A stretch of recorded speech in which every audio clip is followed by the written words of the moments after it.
Je suis Ronan Datos, je pratique et je fais des recherches dans les arts martiaux depuis plus de 25 ans, de façon plus approfondie dans le penchak silat que je pratique depuis maintenant 20 ans et que j'enseigne depuis 12 ans.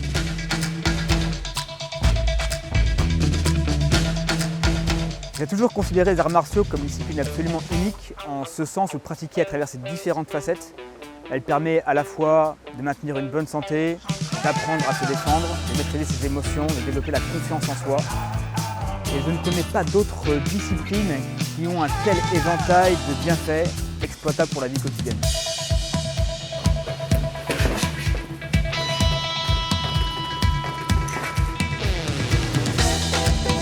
Pour moi, une pratique martiale globale s'inscrit à travers 4 principaux volets. Il y a la partie santé, bien-être.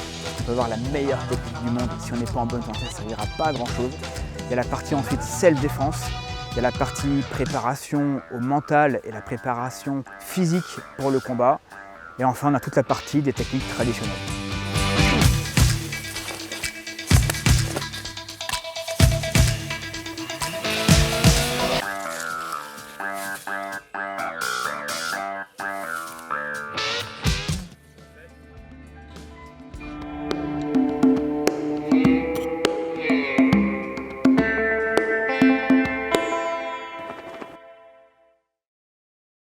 Je considère l'apprentissage de la self-défense comme une activité très saine, tant d'un point de vue personnel que d'un point de vue civique.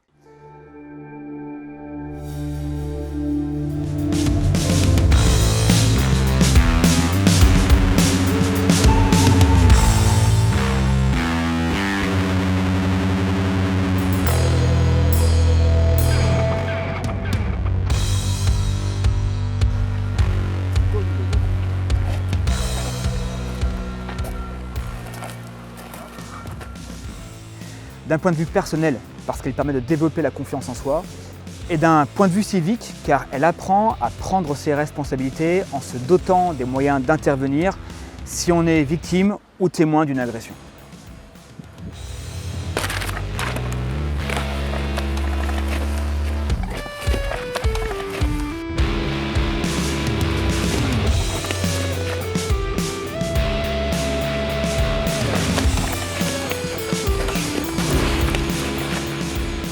Ne pas réagir face à l'agression peut être un acte de sagesse, mais ça peut être également un acte de lâcheté. Il faut savoir bien distinguer l'un de l'autre et se doter des moyens d'intervenir si cela s'avère nécessaire. Et je considère cela comme un acte civique absolument élémentaire, au même titre que celui de se former au premier secours, par exemple.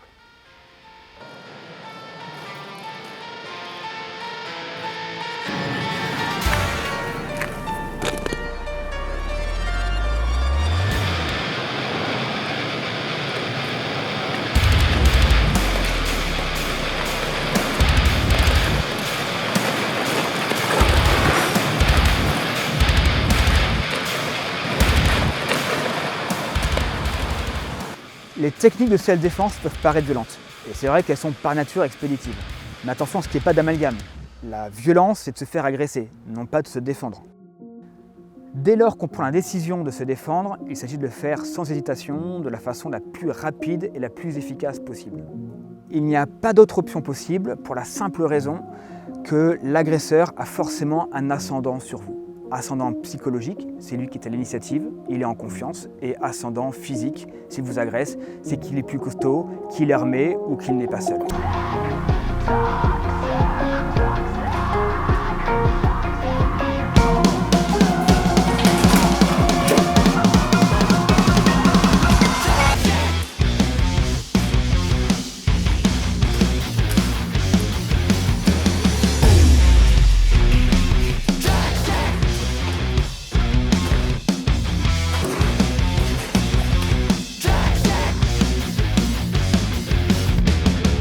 La seule façon de s'en sortir, c'est de rééquilibrer le rapport de force en reprenant l'ascendant psychologique, en agissant avec détermination et rapidité et en frappant sur des zones qui vont altérer vision, respiration, mobilité ou en se servant d'objets usuels ou de son environnement qui vont servir d'armes par circonstance.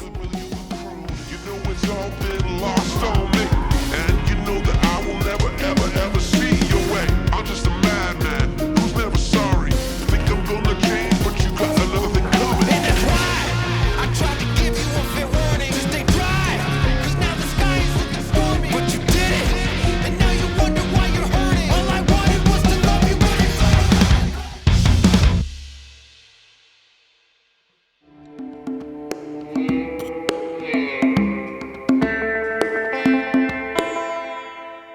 Je vais vous présenter la partie santé de la pratique martiale.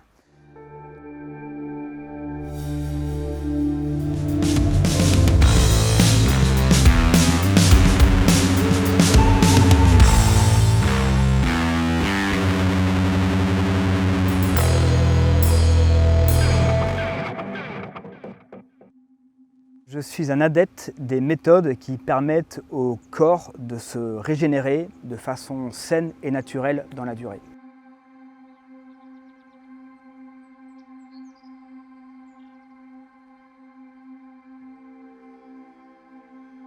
Cela m'amène à pratiquer des exercices qui viennent de différents arts qualifiés d'internes, qui sont des méthodes qui vont associer le travail respiratoire, la mobilité corporelle, la décongestion articulaire, la méditation.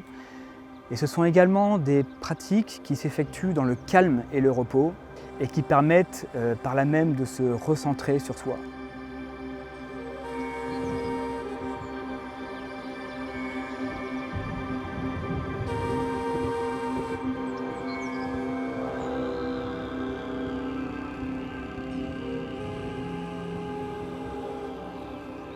Sur le volet combat, sur le volet martial, ce principe d'ondulation, c'est également un principe clé d'efficacité. Si vous voyez comment fonctionne un ouragan ou comment fonctionne un tsunami, on est toujours sur des principes d'ondulation. Ça permet ensuite de générer une force extrêmement importante en économisant ses mouvements pour ne pas s'exténuer lors du combat.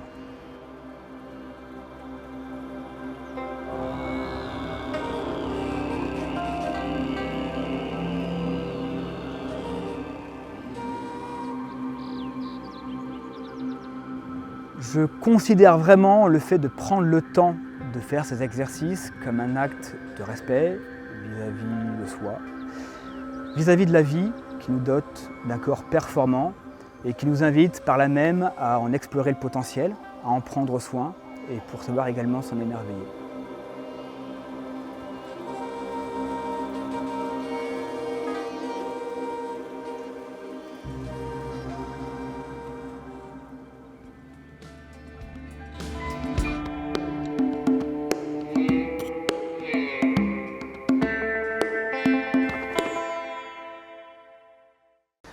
La préparation physique au combat permet non seulement de développer un corps performant et plein de vitalité, mais également de développer détermination, confiance en soi, force de caractère pour la vie quotidienne.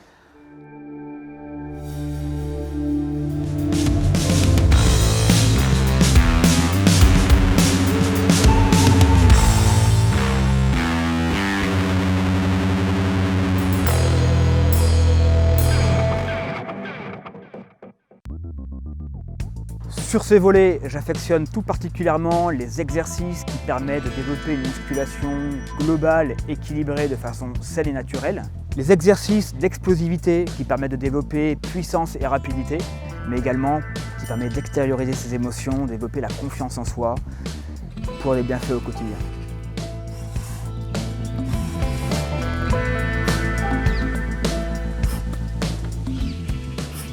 Les exercices, notamment en s'appuyant sur un mur, permet de travailler l'agilité corporelle en maintenant une tension musculaire juste. Et les grosses poutres permettent de concilier du coup le poids de la poutre avec l'agilité corporelle pour apprendre à son corps à rester agile, fluide, avec une tension musculaire, et ça tant pour des bienfaits combat que santé. Et le kettlebell est un outil qui est absolument formidable pour travailler la puissance de façon globale en faisant fonctionner toutes les chaînes musculaires du corps.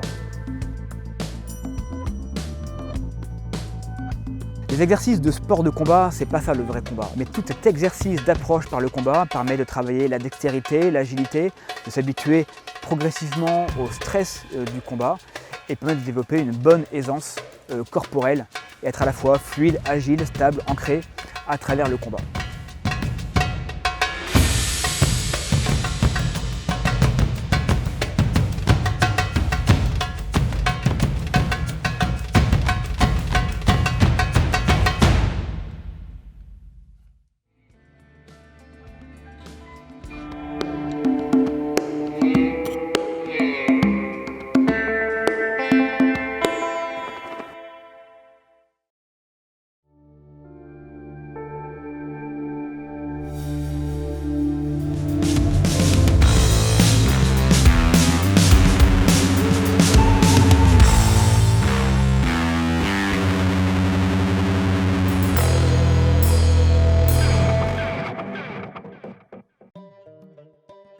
Les techniques traditionnelles ne sont pas une finalité en soi. Je ne les pratiquerai jamais en tant que telles dans un combat réel.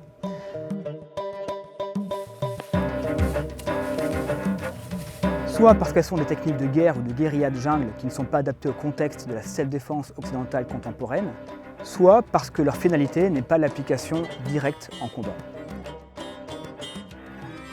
Et pourtant, je les pratique beaucoup, et pour différentes raisons.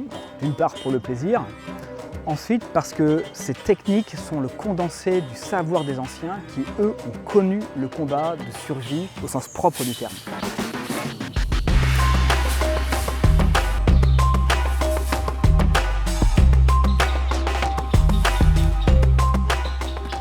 Dans les techniques traditionnelles, on a des techniques qu'on appelle de descente au sol. On va être très ras du sol.